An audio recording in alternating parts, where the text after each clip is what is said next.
వంతులు వేసుకుంటాము. ఎన్ని గొర్రెలున్నాయి? 100.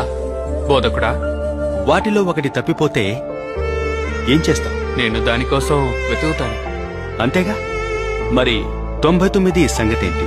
నేను వాటిని విడిచిపెట్టాలి. నేను ఒక గొర్రెని పోగొట్టుకోలేను. హ్మ్.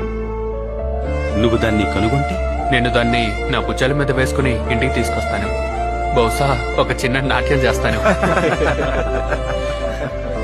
నీ గురించి ఆందోళన చెందిన నీ స్నేహితులకు నువ్వేం చెప్తావు? నాతో సంతోషించండి, తప్పిపోయిన నా గొర్రె దొరికింది.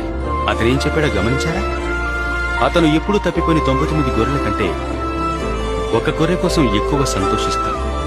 కాబట్టి వీరిలో ఒక్కరు కూడా నశించడం నా తండ్రికి ఇష్టం లేదు. పశ్చాత్తాపం అవసరం లేని 99 మంది నీతిమంతుల కంటే పశ్చాత్తాపపడే ఒక పాపిని బట్టి పరలోకంలో ఎక్కువ ఆనందం ఉంటుంది.